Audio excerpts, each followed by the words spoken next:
Hey guys, so I'm back. I thought I was going to get on YouTube again, just like old times, 5, 6 years ago, and we were going to talk about how to balance our chakras, how to clear our energy centers, how to remove things from our aura, and that's not the direction things are going, and the types of messages, at least right now, that my spirit guides are wanting to bring through.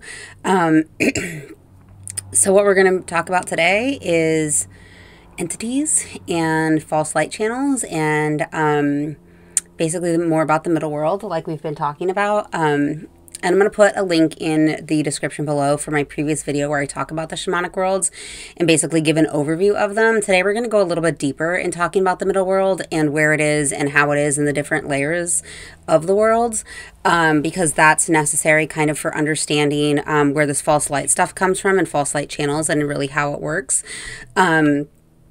And basically the reason for this video is, as most of you are probably aware, some of you are aware, maybe not all of you.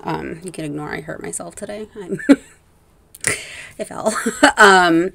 But okay, as some of you are aware, there is an issue, I guess, within spiritual circles of channels or people who are channeling or bringing through spirit information that's not from a divine being, that's not from a light source, that's from some other entity that we don't know is light or not, and maybe we do know isn't light. And I want to talk about how that happens and talk about how these beings can kind of get mistaken for light beings and where they're coming from and like basically what's going on here, and the issue with it. And then you might ask me, okay, well, like, how can I prevent this from happening to myself? How can I prevent this, like, me from listening to other people? We might talk about that at the end. I don't know yet. We'll see how Spirit wants to lead this little chat about false light. Okay, so how we're going to get started here is we're going to go back to this shamanic reality construct here, where in the physical plane, which is where we are right now, that's overlapping with the shamanic non-ordinary reality of the middle world, which is this other realm that exists parallel to this realm that we're in right now, that we can journey to in a shamanic journey. And in the middle world, there's a whole array of spirits. It's not necessarily a place of healing like the lower and the upper worlds are. It has earthbound spirit, it has collective energy, it has collective constructs, it has all sorts of entities. In the last video, or 2 videos ago, I think, we talked more about how the middle world also opens up portals to the underworld, okay?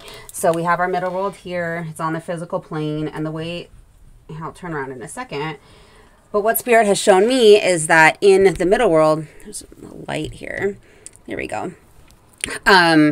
Is that in the middle world, there are portals that can kind of open up to the underworld, where there's these other entities, right? So then if we are moving through in our journey state, in our translate state, or even in our dream world sometimes, through the middle world, we can go into these portals, or we can encounter entities who came from those portals, okay? Now, when we think of the underworld, we usually think of that as kind of like a tunnel going down, right? And that the middle world is kind of a point in which we can access the underworld. Now, what Spirit has shown me lately and has said is that the middle world has this down area, which is the underworld, but it also has an up. And so instead of us thinking of the non-ordinary reality as like a lower, middle, and a top, and it's clearly segmented, I really want us to think about this as layers to the non-ordinary reality, because when we do that, we can kind of conceptualize and think about the middle world as having a layer that can lay on top of the lower world, that can lay on top of the middle world, which is the physical plane, and that can lay on top of the upper world. Okay, so if somebody is looking up for guidance and they don't know how to cut through or go deeper, or open up a safe space, or they do, but it's like they were taught a wrong way, or their guides taught them a wrong way, where they're opening up a channel in the middle world, but they're opening up a channel to just the upper portion of the middle world, right? Or the lower portion of the middle world, and not the lower world or the upper world, where these are places of healing and divine spirits, right? And so if you think about the middle world as just being kind of a layer that exists parallel to this world, you can then think about it as the middle world also having an overlapping layer over the upper world and an overlapping layer over the lower world, so that it can look like these places maybe, and you might be able to think that, like, if I'm directing my energy upward and looking for a guide in the upper world, it's possible that you can still be in the middle world directing your attention upward and looking for a guide that's just in the upper, in a layer of the middle world that's above you. Okay. So there's that aspect of it. And so how does that happen? Like I said, there's a number of ways. Like if the person who is bringing through the message, like, has learned to open their channel up in the middle world and not being able to kind of move through that collective energy, or move through that energy of the middle world, or move deeper into their trance state, or into these other realms, where they can safely access the true upper and the lower worlds, the true divinity spirits, then they might be just opening up to different layers of the middle world, and then calling in or meeting spirit guides that are not actually divine beings, that are other beings that exist in the middle world, and are saying, yeah, I'm a spirit guide, I could be a spirit guide, and they're just other beings that they're tapping into in the middle world. And that's kind of how false light channels can come to exist. Is, I don't want to say that as somebody who's channeling a false light being knows it. I think that most probably don't, and are probably unaware of it. And I know of several circumstances where people think that their spirit guides are their spirit guides, and they're actually not, and they're like an earthbound spirit who hasn't crossed over, or some other entity, okay, that exists in this middle world plane, and they're just connecting into or plugging into this middle world layer, or this layer of the collective field, and gathering gathering spirits from these places that are not places of divinity. Okay. Now the other thing I wanted to add to this is that, in addition to us having this middle world layer that can have a lower world and an upper, not a lower world, but like a layer over top of these worlds, one thing that Spirit has shown me, which I've talked about before, is that currently right now there's this like layer of heavy energy, this dark energy that's over the earth, that's over the middle world, that's over the physical plane. And it's my understanding that there's people who are tapping into this energy as a collective field, and it's not really, it's just this layer of darkness. Okay. And then if have spiritual people who know how to get into a meditative trance state and can connect into these other energies, then we have people who can bring through entities and energies that aren't from divine sources, right? Based on this, what I'm sharing here, and other things that I'm like, that I'm not sharing here. But here's just like one way that it can happen, is we have a collective energy, an energy that's over the collective, that is a darkness. And then we also have this non-ordinary reality, the middle world, that can layer on top of areas that look like they're places of healing, and they're actually not, and that the spirits that you meet there are healing spirits, and they're actually not. They're other types of spirits. So when someone is connecting with these entities, these beings, we call them false light. We call it false light. We call it a false light channel. We call them false light entities. They're basically entities that like look and pretend to be light spirits and divinity, and are not. And then they're bringing through messages from these beings, and putting it out there to everybody, and it's not a message from divinity. It's from some random spirits with who knows what their intentions are. Okay, so who can these entities be? There's a million options. It's like infinite. Like, how many entities can exist within all these realms, right? They can be earthbound spirits who are deceased people who have not crossed over. They can be entities from the underworld. They can be other entities that have been placed here or have come to fruition through that dark energy, that darkness energy. They can be trickster spirits. They can be spirits that look divine, and have characteristics of divine beings, but are not. Or they can be spirits who say they have pure intentions and then don't. They can be star beings from realms that are not benevolent and from energies that aren't benevolent. Like it would be naive to assume that every star being in the universe like is here to help humans. Like that's not. No. Like many of them are not. And if we're bringing through these star beings, then you have to make sure that you're connecting through divine channels. And I think that there's a gray area here where a lot of channels are connecting and aren't aware that they're connecting with these beings who are not who they say they are. Okay. What else can they be? They can be collective constructs. Like what Spirit has shown me before is like we can have attachments that like take a form of a human or like a humanoid type form, but it's really just like a collective construct of or an idea of a thing. And then that construct can transmit an energy to us that tells a story. They can be archetypes, collective archetypes. So an idea or like a stereotype of a being or a type of person that can come together as an archetype to deliver a message, an energy, a transmission.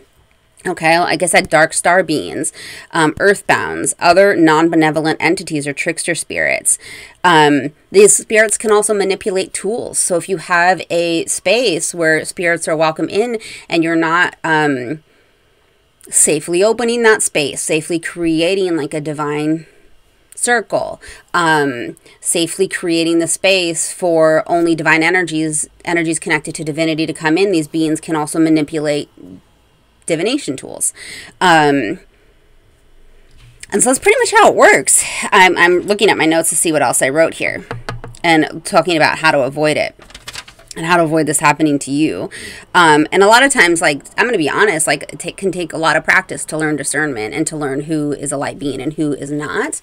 And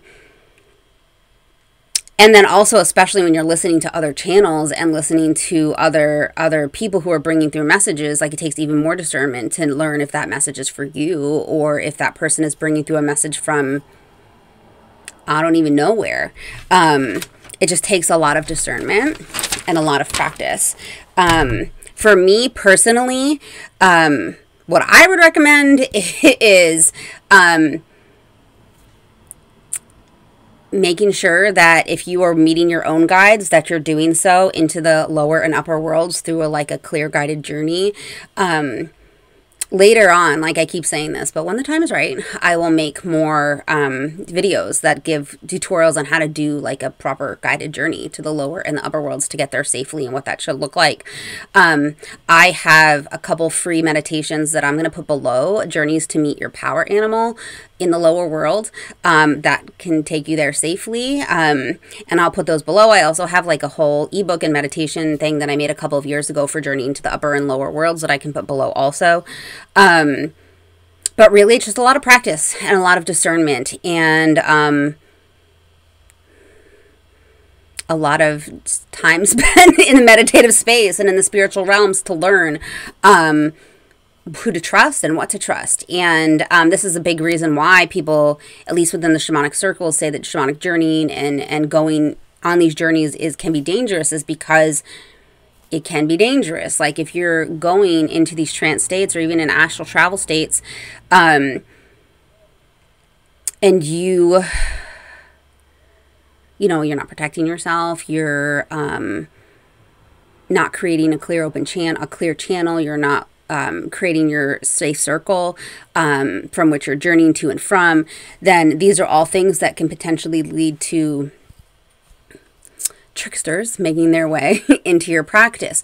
One thing that I like to do personally, this is kind of what I started doing many years ago, because I used to have issues with earthbound spirits, like kind of coming into my space all the time. I was renting, I still do rent, but I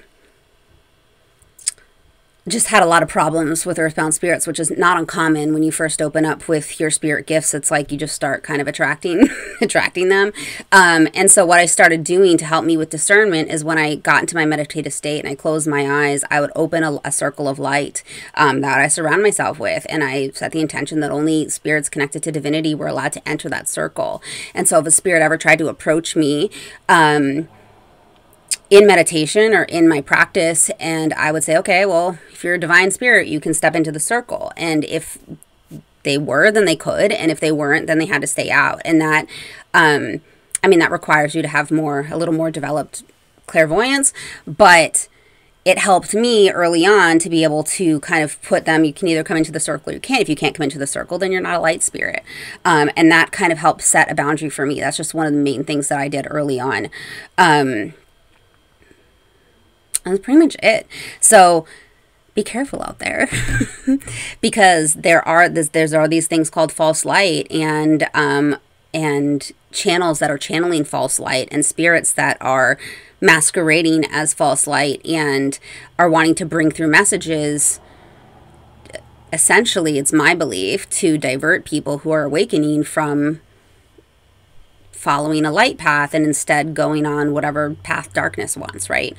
And a lot of times these messages can be disempowering, and they can have messages of like, you don't need to do anything, like you're being saved by some external forces, there's nothing you need to do to take care of, like some external force is going to fix it, like, and from my perspective, those messages, like, yes, we are being supported and guided all the time, but also I am just typically wary of sometimes messages that are like, you don't have to do anything. Like an external entity is going to fix it all. Like those messages are kind of I would just be wary of stuff like that. Because it's been my message from my spirit guides over and over again that like we are here to do things. Like we are here as light workers to bring light to a dark place, and that's going to look different for everybody, what that is. But we are here to bring light to a dark place. So I'm personally wary of messages from divine beings, especially ones that are not of earth, that are saying, you know, we're fixing everything for you and you don't have to do anything. It's a little sus. That's all I'm going to say.